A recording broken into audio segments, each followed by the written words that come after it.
ولګو شروع شو نه ګران مینوالو هر کله راشي او په خیر علي امید لرو چې ښه به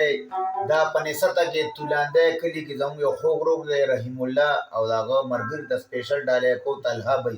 نو رحیم الله په فرمایش ګندګي او هغه ته د هغه ملګري ته طلحه لا سپیشل دا غانه کو خوند دیواله امید دا خوای شاتو په زنځیر باندې تړلې ژوند ډېر ستړی کړی یم دې ستړی وخت کې ستړی ژوند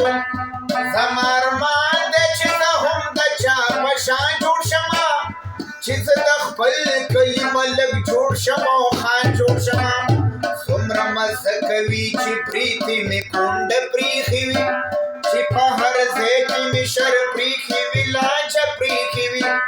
ټوپک مې لاس کې وي ټوپۍ مې په تندي پرته وي خیر د کماله د ټول کلي دشمني پرته وي خپه په دې ما چې مې وس نشته او زور نشته زه په پردي کور کې اوسېږم زما کور نشته ماله یو کس وي ته مړه خپه کېږي سلا ستا درد ظلم په سر واچوه یریږي سلا ستا د سړیا خلک ځان دپاره څه نه کوي دلته خو هغه سړی ښه دی چې سوخه نه کوي بس ته د ظلم نظري سره مرسته وکړه دین او ایمان پرېږده د ښو خلکو نه مرسته وکړه دومره څه وکړه چې ایمان دې په سینه کې خور شي چې دې د ظلم اواز ټوله خاریه کې خور شي د خپل عزت دپاره ویښتې کوه ستړي کوه په درې څلور لکو روپو خلکو له مړي کوه لاړ شه ټوپک واخله په کلي کې سړی وله یا د چا پلار وله او یا د چا زوی وله په لاس کې توره د یزید او د شدادو نیسه کورونه ونیسه د خلکو نه جیداد ونیسه چې ظالمان او قاتلان د خونړې وګڼي د کلي خلک به د مشر د چرګې وګڼي بیا په چرګه کې په لکونو مچلګې خله مرسډیز ګاډۍ په بدل کې د ټانګې یخله اسې خدا خله خدای نه مني رسول نه مني صرف ټوپک مني سره سترګه بل اصول نه مني هدایت الله او ظفر به د سپیشل دا ډالۍ دا چې د کلانه وفا پرېښې ده وفا پرېښې ده ما د هغې ورځې خندا پرېښې ده دا چې د کلانه وفا پرېښې ده او وفا پرېښې ده او ما د هغې ورځې خندا پرېښې ده ما د هغې ورځې خندا پرېښې ده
خبره په هوا پرېښېده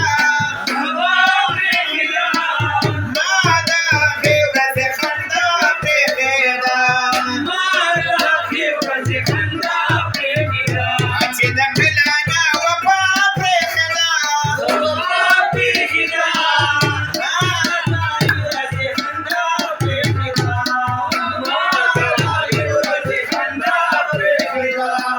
ځکه خو ټوپکو تماچو ته کیسه وتېده ته د سړي زوی نه یې جرګو ته کیسه وتېده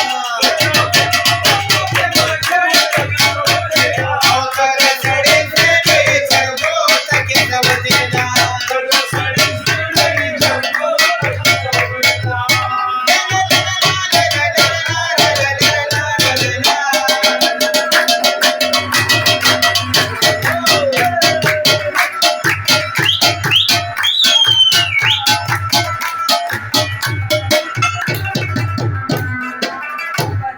ګلونه په بهاري زمانیما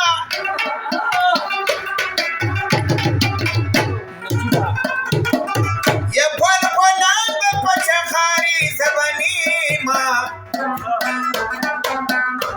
خریدار به ستا د سر واړه راټول شي ستا د سر به خریدار وي زبنیما ګوراګان به د ګلونو نه تاویږي ستا به ما